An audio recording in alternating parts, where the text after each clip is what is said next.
Hey all, welcome back to the channel. Today I'm going to show you how to remove and replace and test the rear wiper motor on this 2023 Toyota Sienna. I'll start by grabbing this cap from both sides and spreading them a little bit and lift it up like this. Now we can take this cap off completely. It's not absolutely necessary to do it, but if you end up having to use a puller to pull this off, this thing will be in the way. It's pretty easy. You just have two little claws on each side. So just kind of disengage them. So that's the two little nubbies right there that it's holding on. And these are the spots where it slides onto those little holes right there. Now, depending on how clean your rear window is, you may need to mark it. Mine's really dirty, so I don't need to. I can see exactly where the wiper was sitting, but if it's clean, you may not be able to, see where to put it back. So you can take a little piece of masking tape and just stick it on the glass, and that will help you realign this when you reinstall it. Now use a 10mm socket and take the nut off. Now, if you're lucky, you may be able to remove this wiper arm by hand now, but if it's an older vehicle, it may be really seized on. Even in the previous step, like that little nut sometimes gets seized on pretty badly, and in that case, you may have to heat it up with a torch. I wouldn't heat it if I'm reusing this part. I mean, it's kind of iffy, right? Because you could melt it. So if you're fortunate and everything comes off fine, that's great. Now we can try to wiggle this arm and take it off.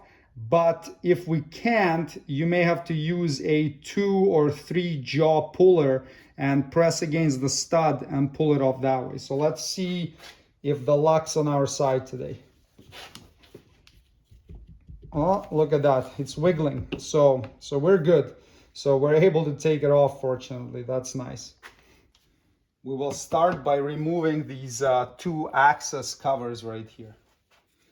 Use a plastic trim tool to disengage it, and I'll put the links in the video description for the tools that you may find useful in performing this job. So we have a little notch right there that we can get the trim tool into, and then just work your way around. This cover is just held by a number of these clips, and then there are 2 claws at the end. So don't try to pull it from this side. Disengage it from here and then pull it out like this.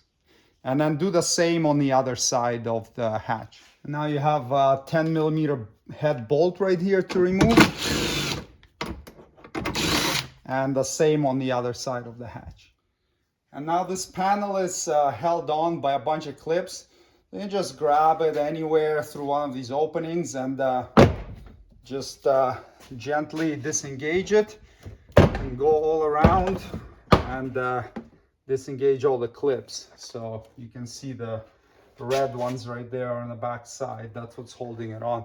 And then just check all the holes and make sure that none of the clips get left behind. Sometimes they stick in the holes, and then when you go to put the panel on, you won't be able to reinstall it because the clip will be preventing you. Well, you'll reinstall it, but it's not going to be done correctly.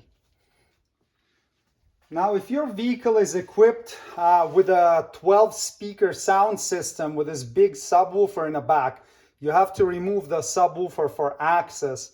But if it doesn't have it and it has 2 small speakers on the side, then you can skip this next step here. To remove the subwoofer, or they call it the 3rd speaker, or speaker number 3, we'll disconnect the connector here and then remove a number of these 10mm head bolts holding it to the back door. Just squeeze this little black tab in and then pull the connector out. And now remove the 6 10mm head bolts.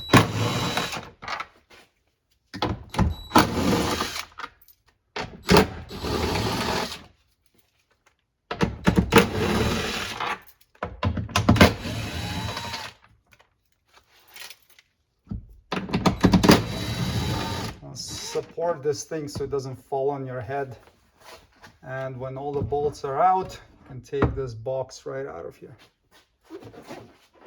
To remove the wiper motor, first disconnect the connector. You gotta squeeze the tab there at the top and then pull it out. Sometimes it may be difficult to do with your fingers, so you can get a little screwdriver in there and get it out that way. And now remove these 3 10mm bolts.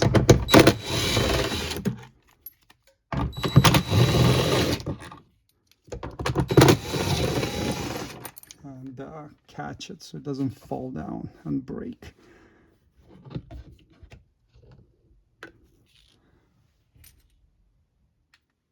We can bench test it using a 12-volt battery, the one from the vehicle, or a spare one if you have one sitting around.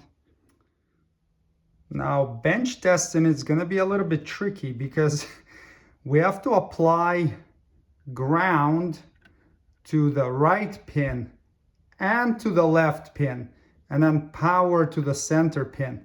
So want to be very, very careful not to short something out because they're so close together. But let's see if I can do it. So ground to the right and left pins, and then the power to the center pin. And then the result is the motor should work.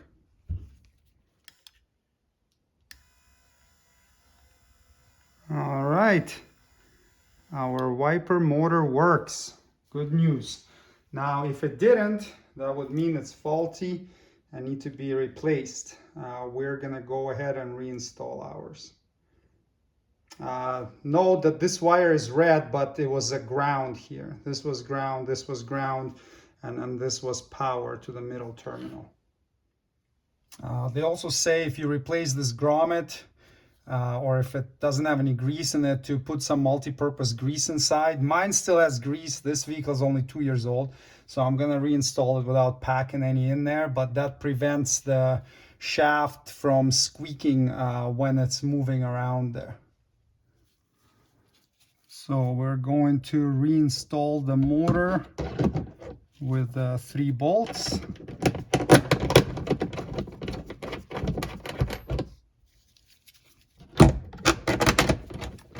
And tighten them to 49 inch-pounds or 4 foot-pounds.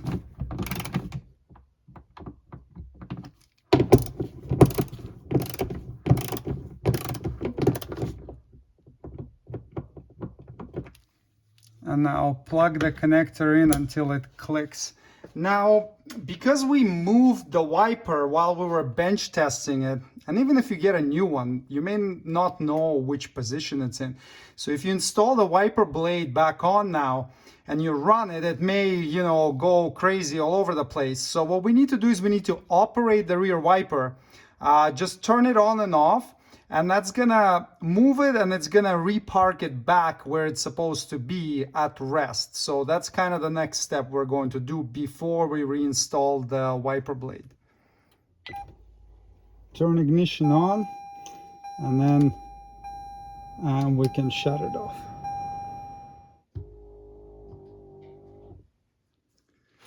Now we can reinstall the wiper blade. Just double check there's no gunk or debris on the serrated portion or on the threads here. If there's anything, clean it off with a brush. Reinstall the blade, matching it with the mark that we made earlier.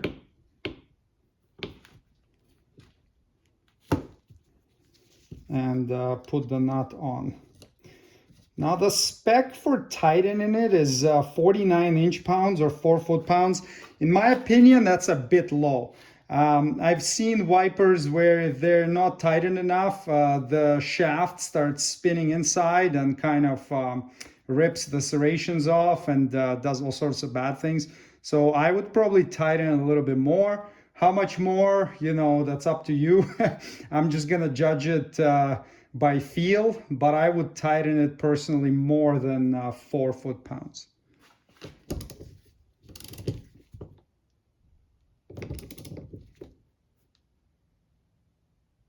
And that feels pretty good to me. Now the cap can go back on, so we have those little pins. Just pops in like this, clips in. And now you can peel off your little marker and just make sure that the wiper still works properly and wipes the correct area.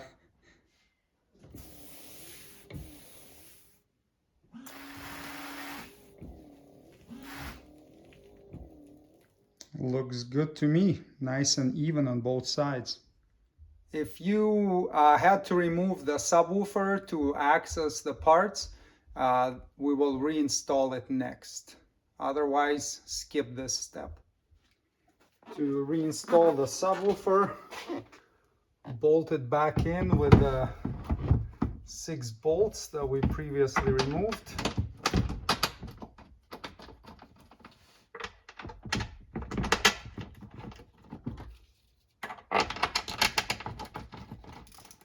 They don't give you the torque spec on them, but around 4 foot-pounds or so will do. They don't have to be super tight, just tight enough that they don't rattle or the subwoofer doesn't fall off. So once you tighten them, you can go ahead and plug the connector back in. So insert it until it clicks. To install this cover, just again double check that none of the clips were left in the body of the vehicle. If any are left there, remove them with a clip remover and reinstall them back into the cover. And then just line the cover back up nice and level.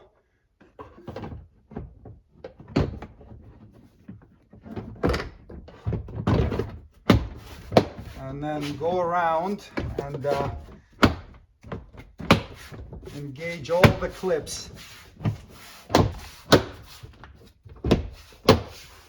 Make sure they all clip in by going around and just pressing in all the areas with your hand, otherwise you can have rattles and whatnot. And then once you're satisfied, we can reinstall the bolts.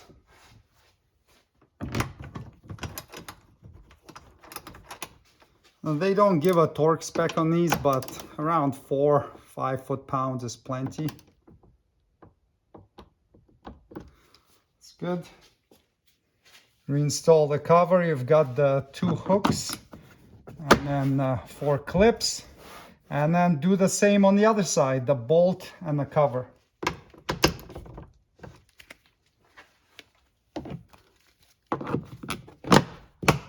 And there you go.